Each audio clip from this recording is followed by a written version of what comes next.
Hello there you lot, time for another video. Today it's the turn of the Intel Core 2 Duo E6550 for the LGA 775 socket, and as usual I'll be running it through some benchmarks and a few games as well to show you what kind of performance it has in 2019. But first, let's run through the specs of this 12-year-old processor. Featuring 2 cores with no hyperthreading, the E6550 was essentially the exact same as the E6600 released a year prior to this, with the difference being a slightly lower clock speed, 2.33 GHz versus the 2.4 GHz of the E6600, a 1333 MHz frontside bus speed versus the 6600's 1066 MHz, and a massively cut price tag, which probably annoyed a few 6600 owners. It also had support for DDR, DDR2 and DDR3 memory. It was built on the Cornrow architecture, which replaced the Pentium 4s and the Pentium Ds and used 40% less power while obtaining 40% more performance. It also featured 291 million transistors built on the 65nm fabrication process. It also has 64 kilobytes of L1 cache and 4 megabytes of L2 cache, just like the 6600, and it also had a 65W TDP. On launch, the E6550 cost $163 although retail prices may have varied from this, which is around $200 today, adjusting for inflation. That $200 price tag also equates to around £154 or €178 today. You can, however, buy it for the low price of only 25 pence in the UK from CEX, or for between 81 cents to around $4 on eBay.com at the time of researching for this video. The rest of the system I'll be using for today's video features a Gigabyte EP45-DS3L motherboard, which is a P45 chipset, making it a great choice for big overclocks.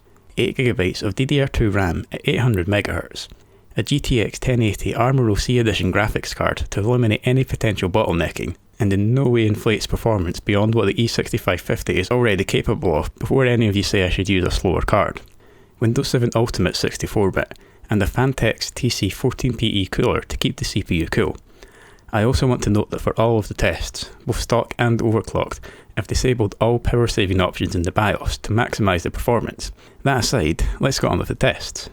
To kick off the test today, it's the still fairly new Cinebench R20, a multi-threaded benchmark which uses all of your processor's cores to render a photorealistic 3D image and spits out a score at the end of the test based on how long it took the image to render. To get the final score, I ran the test 3 times and averaged them out to get a fair representation of what the processor can manage. The scores can vary slightly from run to run. At the stock speed of 2.33 GHz, the E6550 managed a score of 249 for each of its 3 runs, which, as I'm sure you can figure out, means the average was 249 too. That's only 3.2% slower than the Athlon 64X2 6000 Plus from my previous test, and the Athlon is clocked 700 MHz higher and uses far more power than this does.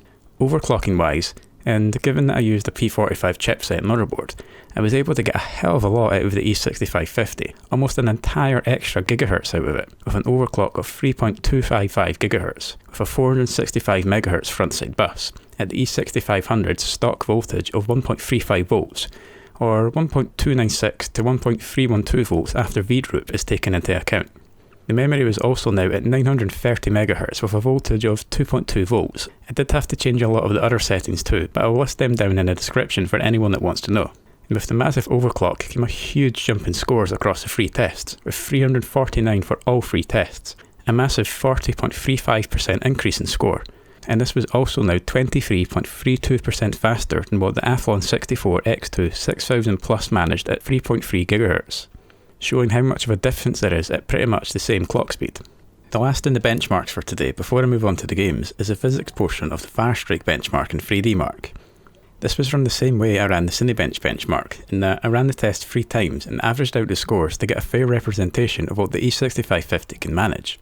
And at stock, it managed scores of 1816, 1810 and 1815 respectively, which puts the average at 1813.67 points.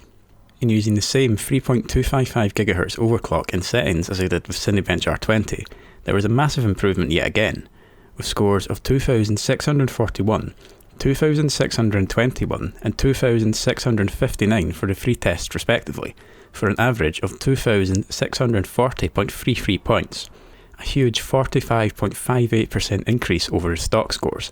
and this was also only 5.17% slower than the 4 years younger Sandy Bridge-based Pentium G850, although that was at 3.07 GHz versus the E6550's 3.255. First up for the games today, it's CSGO, the ever-popular FPS game, which has a huge professional scene, and a game I find particularly fun despite how much I rage at it at times. It released back in 2012 initially, but given its popularity, is a great game to benchmark older components with. I ran the test at 1080p using the lowest possible settings and conducted the test on the hardest difficulty competitive bot match on the Mirage map. The game, I'd say, was playable at stock clocks, at least against the bots, as you might be able to see the very noticeable but brief micro-stuttering which would make online play an issue. The overclock though improves on this massively with pretty much no stuttering at all during the entire test, other than on 2 occasions where it happened briefly. Stock clocks also had some very minor but noticeable lockups as well, which the overclock did away with entirely. Combat wasn't an issue in either test and didn't seem to be affected by the stuttering or locking up at stock clocks. So ideally, you want to overclock the 6550 as much as you can if you're looking to play CSGO. Stock clocks managed average 1% and 0.1% low frame rates of 53, 29 and 21 frames per second respectively, the 0.1% lows being an indicator of the stutter that I saw. It had multiple spikes in frame times of around 60 milliseconds, with some reaching up to around 140 milliseconds at the worst. The overclock, on the other hand though, managed 75, 44 and 32 frames per second for its average 1% and 0.1% lows, a huge improvement over stock clocks. It also had multiple frame time spikes of around 60 to 100 milliseconds, but thankfully weren't noticeable other than on the 2 occasions I mentioned earlier. Next up, I decided to change things up a little bit and bring back a game I used to test a while back, the Virtual Free Royale Hunt, which I'll also be testing at 1080p on the lowest settings possible. And as I was kind of expecting, neither test showed the game to be at all playable in any way, as both stock clocks and the overclock had several moments throughout the game in which there were lockups lasting several seconds, making performance elsewhere something that doesn't really matter in the slightest. The tests do manage to appear smooth at times, but there is some very noticeable micro-stuttering throughout both. There were also major issues with the textures as well, such as on one occasion in which I saw a horse with a face similar to that of the bugged faces in that Assassin's Creed game a while back. I'm pretty certain that it's down to the CPU being dual core, but I can't say that with 100% certainty though. I persevered through all the issues though, as I still wanted to have numbers to show for my tests, and at stock clocks, the average 1% and 0.1% low frame rates were 31, 13 and 5 frames per second respectively, with several spikes in frame times throughout of up to 200 milliseconds, with the lockups that occurred lasting as long as 6.54 seconds. It's much the same story with the overclock, which had average 1% and 0.1% low frame rates of 38, 13 and 8 frames per second respectively. This also had multiple spikes in frame times reaching up to around 140 milliseconds, with the lockups lasting 6.64 seconds at the worst. So yeah, probably best to avoid this game then. GTA 5 is a game I really enjoy testing, as it's a game I personally enjoyed, much like the others I suppose, but it's also a game that remains really popular. It's currently number 6 on Steam's list of most popular games by current player count as of the moment of writing this. It runs on a wide range of hardware, including even some of the more powerful Core 2 Duos without many issues. Unfortunately, the E6550 isn't one of them. This has been run at 1080p with the low settings as well. Throughout the city, FPS at stock can't get above 30 frames per second, and even drops as low as 16 frames per second at the worst. There's also obvious micro-stuttering throughout the city, as there is throughout the whole game, and occasionally some brief lockups as well. The overclock does fare a little bit better in the city, with highs of around the high 30s FPS wise, but still drops to around the mid 20s, and still has noticeable issues with micro-stuttering as well. Although the brief lockups at stock are completely gone, other than one occurrence in the desert area of the game. Despite the issues though, I did find myself actually enjoying the test, even at stock. And to be perfectly honest, I'd argue that even stock clocks are playable if the E6550 is all you've got. I mean, I'd play it if I couldn't afford to upgrade. The same goes for the overclock too. That aside, stock clocks managed average 1% and 0.1% low frame rates of 26, 11 and 6 frames per second respectively, with several spikes in frame times throughout the test of around 120 to 260 milliseconds, with one spike of 300 milliseconds. The overclock managed 35, 17 and 12 frames per second for its average 1% and 0.1% low frame rates respectively, with multiple spikes in frame times of around 40 to 100 milliseconds and several reaching up to 200 milliseconds. Overall, a notable improvement over what Stock Clock's managed, but definitely not without its issues still.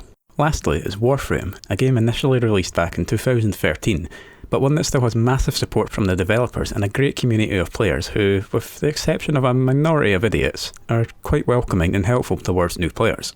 I'm running this at 1080p again, also with the low settings preset, in a survival mission on Jupiter. This is a game that the E6550 handles pretty well, even at stock clocks. There is, to be perfectly honest, a fair amount of stutter in the likes of Miru's Bazaar, but in terms of the actual missions, the game runs relatively well, the same being true with the overclock, but with the stuttering in Miru's Bazaar being massively reduced. On the Landercraft, the game sits between 109 up to around 150 frames per second, with the overclock managing figures in the range of 132 to 197 frames per second. Neither showed any stuttering or locking up here, but stock clocks did have some stuttering on the planet selection screen. During the mission itself though, stock clocks managed to get into the high 60s FPS wise, with lows of around 41 frames per second and some brief but noticeable stuttering during the test. The overclock, on the other hand, only had a couple of instances of noticeable but very brief locking up and showed no micro stuttering throughout the test at all. It even managed to get up to around 95 frames per second during the test and dropped to around 45 FPS at the worst. Overall, both were pretty playable and enjoyable to test. Benchmark wise, stock clocks managed average 1% and 0.1% low frame rates of 58, 33 and 27 frames per second respectively, and had multiple spikes in frame times reaching up to around 55 milliseconds, 2 spikes of 100 milliseconds and 1 of 180 milliseconds. The overclock managed 67, 37 and 31 FPS for its average 1% and 0.1% low frame rates respectively. There were multiple spikes in frame times in this test of around 40 to 50 milliseconds, with one hitting 60 milliseconds. Overall, the stuttering at stock was massively reduced by the overclock. Overall, I actually really enjoyed testing this processor, mainly because it's the first one I've been able to test on my new, to me at least, P45 chipset motherboard, meaning I don't really have to worry about the RAM limiting the overclock anymore. In fact, I was only limited by the motherboard itself, as the overclock I managed was at stock voltage, and Conroe-based processors, such as the E6550 for example, can sit as high as 1.5 volts for daily usage. 465 MHz is a pretty decent front-side bus speed though. That aside, I was amazed at just how much of a difference in the benchmarks there was with the overclock, especially with CSGO. It made a big improvement in performance with all of the games tested today, minus the Virtual Free Wild Hunt, which probably needs a quad-core processor at the minimum to be anywhere close to playable. If you enjoyed this video, please consider liking it or even leaving a comment if you have any feedback on it. You could also share it or subscribe to my channel if you'd like to see more content like this. You can also follow me on Twitter as well, which I'll link to in the description. And although there's no obligation whatsoever to do so, I'd be eternally grateful if you would consider supporting what I do from my Patreon at patreon.com/Benching&Gaming or through Ko-fi at ko-fi.com/Benching&Gaming. Thanks again for watching my video, and hopefully I'll see you in the next one.